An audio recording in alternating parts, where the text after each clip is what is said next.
Hi everyone. Girish ഷെഡി എന്ന promising സംവിധായകൻ്റെ നാലാമത്തേതായി തിയേറ്ററിൽ റിലീസായ മൂവിയാണ് ഐ ആം കാതൽ. അദ്ദേഹത്തിൻ്റെ മറ്റ് 3 ചിത്രങ്ങളിൽ നിന്ന് വ്യത്യസ്തമായിട്ട് ഉള്ള ഒരു പ്ലോട്ടാണ് ഈ മൂവി പറയുന്നത്. ആ സിനിമ കണ്ടതിന് ശേഷം എനിക്ക് തോന്നിയ ചില കാര്യങ്ങളാണ് ഞാനിന്ന് നിങ്ങളോട് ഷെയർ ചെയ്യാൻ പോകുന്നത്. സോ നമുക്ക് വീഡിയോയിലേക്ക് കിടക്കാം. ഒന്നാമത്തേത് കഥ നടക്കുന്ന കാലഘട്ടമാണ്. അത് 2021-22 കാലഘട്ടങ്ങളിലാണെന്ന് പലയിടങ്ങളിലായിട്ട് ഡയറക്ടർ നമുക്ക് കാണിച്ചു തരുന്നുണ്ട്. ഗിരീഷ് ഷെഡി എന്ന സംവിധായകൻ്റെ ഒഴിച്ചുകൂടാനാകാത്ത ഘടകങ്ങളായി മാറിക്കഴിഞ്ഞിരിക്കുന്ന ഇവർ 3 പേരെയും നമുക്ക് ഈ സിനിമയിൽ കാണാൻ സാധിക്കും. ആവർത്തന വ്യത്യസ്തത ഒഴിവാക്കാൻ വേണ്ടിയായിരിക്കും അദ്ദേഹം മേ ബി ഐ ആം കാതലിന് ശേഷം ചെയ്ത സിനിമയായ പ്രേമലുവിൽ നിന്ന് ഇവരെ ഒഴിവാക്കിയത്. സംവിധായകൻ്റെ മറ്റ് സിനിമകളായ തണ്ണീർമത്തൻ ദിനങ്ങൾ, സൂപ്പർ ശരണ്യ, പ്രേമലുവും ഒക്കെ ആയിട്ട് ഐ ആം കാതലൻ എന്ന സിനിമയ്ക്ക് പല സാദൃശ്യങ്ങൾ നമുക്ക് കാണാൻ സാധിക്കും. ഇപ്പോൾ school or college scenes, breakup scene, നായകൻ്റെ സുഹൃത്ത് അല്ലെങ്കിൽ സുഹൃത്തുക്കൾ, വൺ സൈഡ് ലവ് ഒക്കെ അതിന് ഉദാഹരണങ്ങളാണ്. എനിക്ക് ഏറ്റവും സിമിലറായി തോന്നിയത് പ്രേമലുവിലെയും ഐ ആം കാതലനിലെയും ബ്രേക്കപ്പ് സീനാണ്. രണ്ടിലും നായികയുടെ ഡയലോഗ് കേട്ട് സങ്കടം വന്ന നായകൻ ആ സന്ദർഭത്തിൽ നിന്ന് അവിടെ നിന്ന് ഇറങ്ങിപ്പോകുന്നു.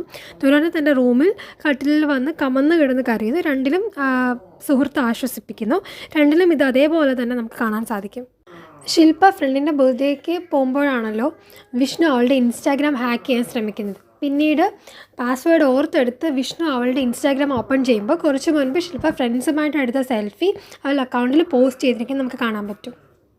ഫിനാൻസ് സ്ഥാപനങ്ങളിൽ പൊതുവേ കണ്ടുവരുന്ന ഒന്നാണ് അവരുടെ പേരിൽ കലണ്ടറും മറ്റും അടിച്ചിട്ട് തങ്ങളുടെ കസ്റ്റമേഴ്സിന് കൊടുക്കുകയും തങ്ങളുടെ സ്ഥാപനത്തിൽ തൂക്കിയിടുന്നതുമായിട്ടുള്ള ഒരു ശീലം. റോയൽ പെരിയാടൻ ഫിനാൻസ് എന്ന പേരിൽ കലണ്ടറുകൾ സിനിമയിൽ പലയിടത്തും അവരുടെ ബ്രാഞ്ചുകളിൽ നമുക്ക് കാണാനായിട്ട് സാധിക്കും. ശില്പ വിഷ്ണുവിനെ എല്ലാ സോഷ്യൽ മീഡിയ അക്കൗണ്ട്സിൽ നിന്ന് ബ്ലോക്ക് ചെയ്തിരിക്കുകയാണെന്ന് വിഷ്ണു പറയുന്നുണ്ട്. ആയതിനാലാണ് അപ്പൻ്റെ കയ്യിൽ നിന്നും അടി വാങ്ങിയതിന് ശേഷം ഗൂഗിൾ പേയിൽ വന്നിട്ട് താങ്ക് യു ഫോർ എവറിത്തിങ് എന്ന് പറയുന്നത്. കൂടാതെ ഇവിടെ ശില്പയുടെ കയ്യിൽ നിന്ന് പല തവണയായി വിഷ്ണു പണം വാങ്ങിയതായും കാണാം, എന്നാൽ തിരികെ കൊടുക്കുന്നതായിട്ട് കാണുന്നതുമില്ല. പിന്നീട് ആദ്യത്തെ തവണ റോയൽ പെരിയാടൻ ഫിനാൻസ് ഹാക്ക് ചെയ്തതിന് ശേഷം ശില്പയുടെ കയ്യിൽ നിന്ന് പലപ്പോഴായി കടം വാങ്ങിയ 3000 രൂപ ജിപേ ചെയ്ത് കൊടുക്കുന്നത് നമുക്ക് കാണാൻ പറ്റും. സത്യത്തിൽ അപ്പോഴാണ് ശില്പ താങ്ക് യു ഫോർ എവറിത്തിങ് എന്ന വിഷ്ണുവിൻ്റെ മെസ്സേജ് പോലും കാണുന്നത്. റോയൽ പെരിയാടൻ ഫിനാൻസ് എന്ന അവരുടെ ലോഗോ നോക്കുകയാണെങ്കിൽ കൈക്കുള്ളിൽ ഒരു 6 വരുന്ന രീതിയിലാണ് അവർ ഡിസൈൻ ചെയ്തിരിക്കുന്നത്. 6 റോയലിൻ്റേതാണെന്ന് നമുക്ക് മനസ്സിലാക്കാൻ സാധിക്കും. കൂടാതെ റോയലിനെ സൂചിപ്പിക്കാനായിട്ട് ഒരു ക്രൗണും മുകളിൽ കൊടുത്തിരിക്കുന്നത് കാണാം. അതിനോടൊപ്പം തന്നെ 6 നോക്കിക്കഴിഞ്ഞാൽ അതിനകത്തൊരു പിയും കൂടെ കാണാൻ സാധിക്കും. ആ പി എന്ന് പറയുന്നത് പെരിയാടൻ എന്ന വാക്കിനെ സൂചിപ്പിക്കുന്നതാണ്. കൂടാതെ അതിനകത്ത് സിൻസ് 1990 എന്നും നമുക്ക് കാണാനായിട്ട് സാധിക്കും.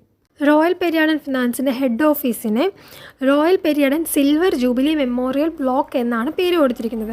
ലോഗോയിൽ നിന്ന് അവർ 1990 തുടങ്ങിയ കമ്പനിയാണെന്ന് മനസ്സിലാക്കാൻ സാധിക്കും. സോ അതിൻ്റെ 25ാം വാർഷികത്തിന് പണി കഴിപ്പിച്ച ബിൽഡിംഗ് ആവാം ഈ ഒരു ബിൽഡിംഗ്. അതുകൊണ്ടായിരിക്കാം അതിന് സിൽവർ ജൂബിലി ബിൽഡിംഗ് അല്ലെങ്കിൽ ബ്ലോക്ക് എന്ന് പേര് കൊടുത്തിരിക്കുന്നത്. ഫിനാൻസ് ഹെഡായ മാത്യു ഒരു സീനിൽ തൻ്റെ ഫ്രണ്ടിനോട് പറയുന്നുണ്ട് ഞങ്ങൾ പറവൂരുള്ള 1-ാം തരം തറവാടികളാണെന്ന് മറ്റും. അങ്ങനെ ഒരു തോട്ടുള്ളതിനാലാവും maybe save the date ചട്ടയും മുണ്ടും കോസ്റ്റ്യൂമിലാക്കിയത്. പഠിക്കുന്ന കുട്ടികൾ ഉള്ളതിനെ സൂചിപ്പിക്കുന്നതിനായിട്ട് വിഷ്ണുവിൻ്റെ വീട്ടിലോട്ട് കയറി ചെല്ലുമ്പോൾ ഭിത്തിയിൽ ട്രോഫികൾ ഇരിക്കുന്നത് കാണാൻ സാധിക്കും. കൂടാതെ ബുക്സൊക്കെ എപ്പോഴും കയ്യിലുള്ളതിനാൽ വിഷ്ണുവിൻ്റെ അനിയത്തി ഒരു പഠിപ്പിയാവാനാണ് ചാൻസ്. സോ അനിയത്തിക്ക് കിട്ടിയ ട്രോഫികളായിരിക്കാം അതൊക്കെ. വീഡിയോയുടെ ലെങ്ത് വളരെ കുറവായതിനാൽ ഒരു ഫൺ ഫാക്റ്റ് പറയാം.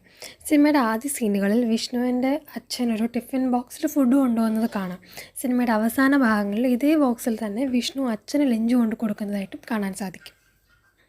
അപ്പോൾ ഇത്രയേ ഉള്ളൂ വീഡിയോ. ഇതിൽ കൂടുതൽ നിങ്ങൾക്ക് എന്തെങ്കിലും കണ്ടെത്താൻ സാധിച്ചാൽ അത് കമൻസിൽ താഴെ ഷെയർ ചെയ്യാൻ മറക്കരുത്. അപ്പോൾ നന്ദി.